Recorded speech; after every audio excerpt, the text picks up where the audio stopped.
This is a Getty podcast.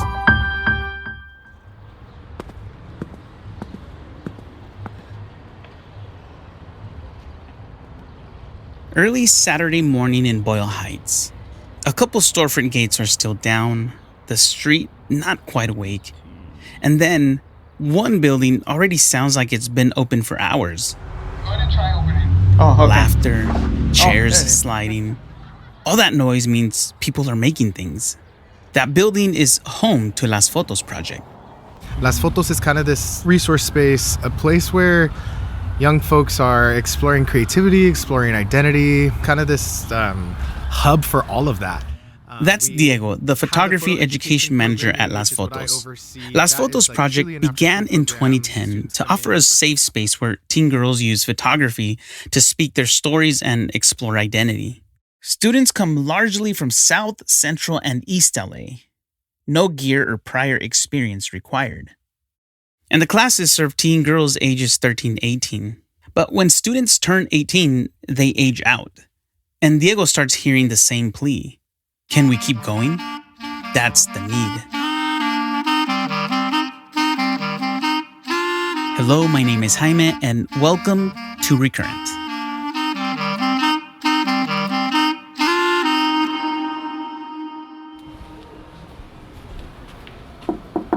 Hey, Christian. Oh, hey, Emma. How's it going? My name is Christian Morales. I'm the Community Engagement Coordinator for the Getty Museum. I try to bridge the gap between the museum and communities all across LA. Christian had Las Fotos Project on his mind. He drafted a quick email to Diego and Arlene, no pitch deck. Just this: what if we bring young women already making work about identity into a show doing the same? The show was Behold, the Maria Magdalena Campos Pons exhibition at the Getty. 35 years of her work on migration, memory, and identity, told through photographs, installation, video, and performance. I quickly emailed Diego and Arlene, and they were very receptive. They were totally open for it. And why Las Fotos? I see myself in these students. I want them to feel comfortable. I want them to feel like the Getty is a place for them. That's the why. Someone inside the institution sees a potential bridge for Getty in the community, and they decided to reach out. Campos Pons' work offered that perfect opening for a new connection. The exhibition, it's not just photographs, it's three-dimensional sculpture works, it's works on paper, a video component. She talks a lot about not only immigration, but her identity as an Afro-Cuban Latin American person. We knew that with Magda's connection, not only to photography, but also to her identity, being a woman of color in the arts. We wanted to partner with an organization that had a very similar type of focus. And I think the age range was also nice because they're young adults coming into their own careers, into their sort of like post-high school age. It's a time of discovery where I think the Campos Pons exhibition it's a great exhibition for that, because she speaks to a lot of those sort of themes.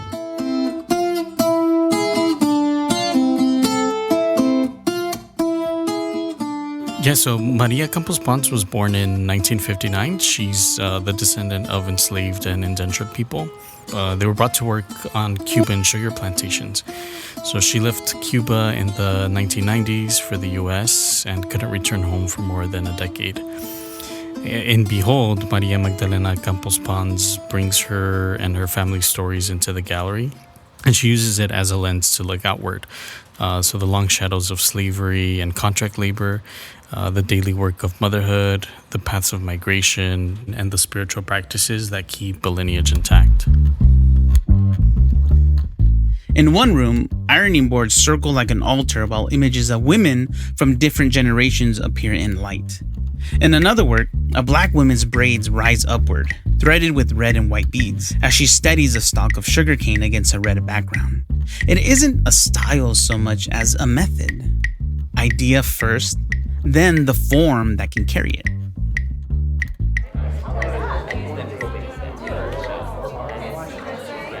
what we did was we created something called the Independent Study with Maria Magdalena Campos Pons. Meet Arlene Mejorado, a lens-based artist in Los Angeles. She's been teaching at Las Fotos since 2017 and is a teaching artist for this independent study. So what was really great was we kicked off the class actually with meeting with the curator and doing a nice walkthrough of Maria Magdalena Campos Pons' show at the Getty. That first visit was time to get immersed in all things Campos Pons.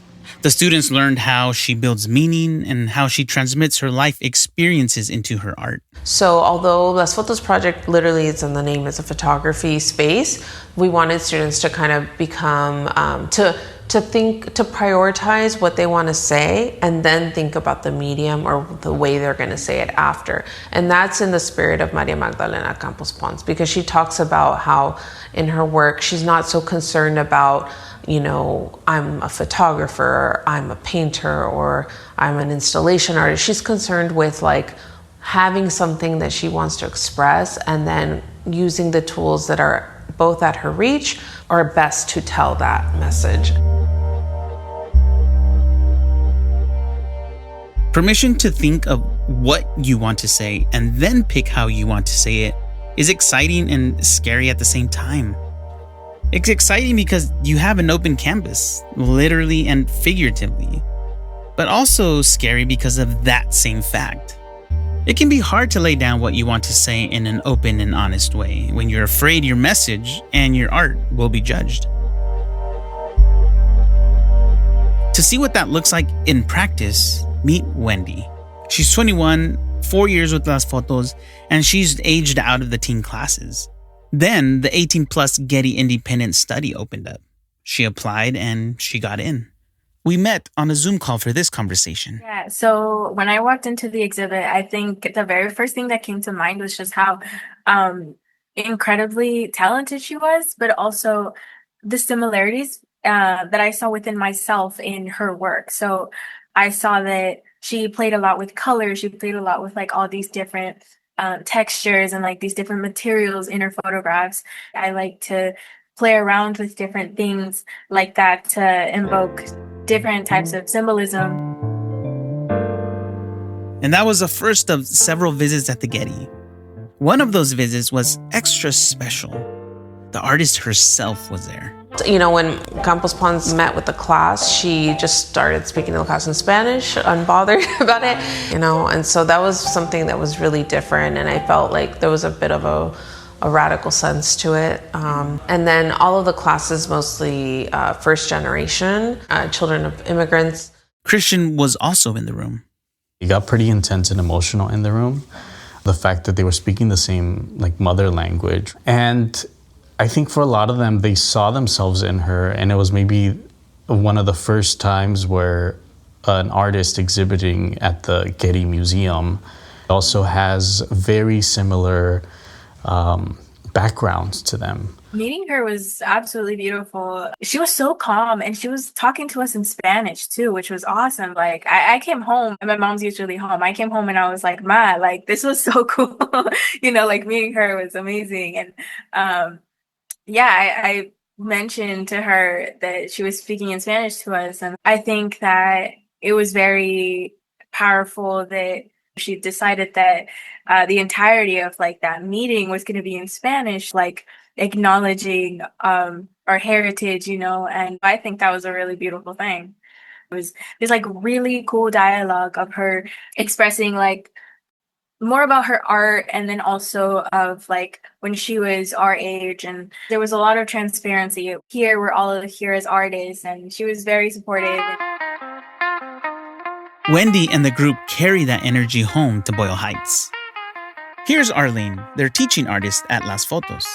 And so all of the students got to work a little bit outside of just traditional digital photography. And we really encouraged them to try something that they haven't done before. A lot of students have turned to family, looking at the archives, looking at family photos, family archives, We've had students that have actually done portrait sessions with their family members here in the studio at LFP. One student, she's been more interested in looking at people in her community, but not necessarily family.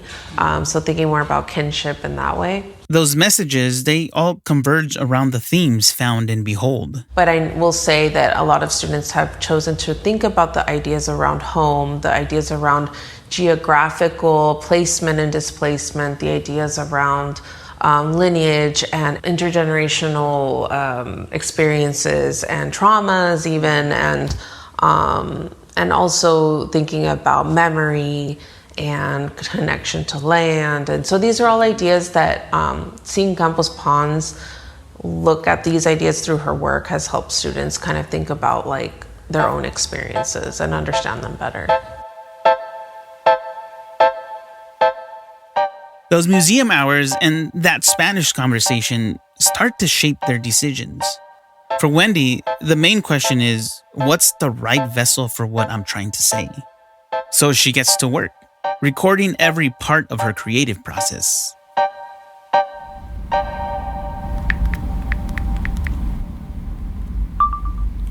Hi, my name is Wendy, and I'm making this voice memo series documenting the process. That's Wendy in the middle of the making and a little stuck on what the next move should and be. it deals with memories, it deals with our inner child's nostalgia, and I'm finding a lot of pictures that honestly I hadn't seen in years, and to me it's crazy. Wendy starts with a feeling, not a format, and that's where she gets stuck. At first, I knew the meaning behind it, but I didn't know what medium to use. And at first, I was going to create some sort of like magazine with photos. And then I was like, I kind of want to work with something that's more like immersive, not so much like, a book. She even tries to imagine a vanity. You sit, look in the mirror, and let the piece talk back. But the right setup never shows up. That's when a memory from one of those visits to Getty and Behold snaps into focus. The room that did the talking for itself.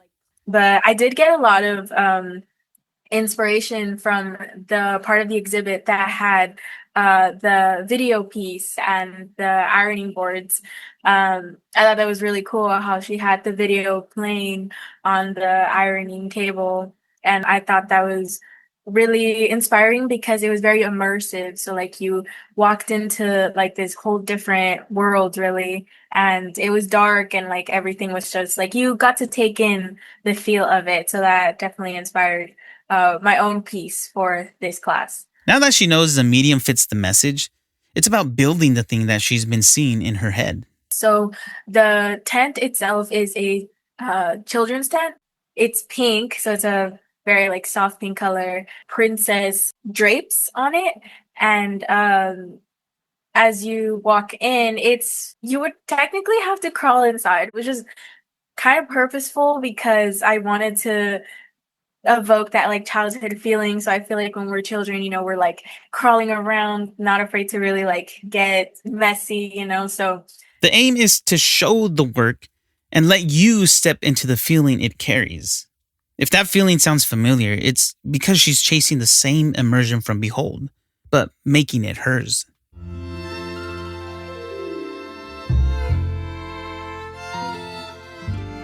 The inspiration behind the tent was kind of that same feeling of like being immersed into like a whole different world. So what I was hoping with that was that people could essentially go inside of the tent and look up, and as they were looking up, they would see these photographs and just not only see, I guess, my story of growing up, but also think of their own stories. Her artwork is ready, and the next step is a presentation at Altura LA in Lincoln Heights, where Wendy and her Las Fotos cohort, who began as guests inside Maria Magdalena Campos Pons' Behold at the Getty, are now hosting their own exhibition. Everyone's project was so different, but also blended so well together. It was this like feeling of just like accomplishment where you're just like, oh wow, like we worked on this for months and then we finally got to see it in a gallery space. The support is real, and so is the vulnerability.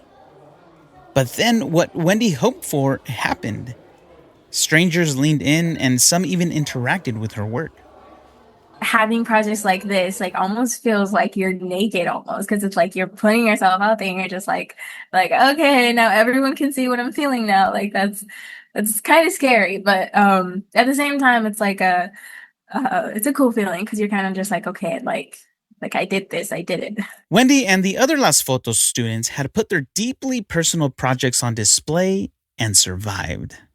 There was a moment in which the girls and I, we went up on this little, like, because they have like a little balcony up there, and we were saying thank you to everyone who like was there, and kind of nervous, but here we go, we're gonna do it. Everyone was like happy, you know, they were clapping. We started on Cesar Chavez Avenue in Boyle Heights and then went across the city and up the hill to the Getty, in to behold and watched a great artist, Maria Magdalena Campos Pons, model a way of working, meaning first, then the vessel. And the students didn't come to copy her style. They came to hear their own voices louder. Identity, lineage, migration, memory, said in whatever form can hold these big ideas. And then something important happened. The museum exhibition didn't just stay in a building on a hill. Las Fotos came up the hill and then took it off the hill. Yes, Behold was an exhibition. Yes, it's archived online with photos and a page on Getty's site. But the real meaning is the show lives on in the members of Las Fotos. The inspiration from this experience goes with Wendy and the cohort into whatever art they make next and into who they are, the way they carry themselves, express themselves, and identify themselves. I'll give Wendy the last word on the power of Maria Magdalena Campos Pons. I think her work had a lot of emphasis on emotion, but also being very unapologetic about it. So just being like, all right, I feel this way and this is what I feel, you know? And just putting it out there and not being afraid to be seen or heard. Seeing someone like be vulnerable in a sense, you know, and put that vulnerability up on the museum walls, like that is very powerful. There's nobody else that can, you know, do what you do or live the life that you're living. I think instead of focusing on, you know, what other people are doing, it's just like be true to yourself. Thank you for joining me on this episode of Recurrent. Recurrent was written and produced by me, Jaime, with creative support from Zoe Goldman. Our executive producer is Christopher Sprinkle.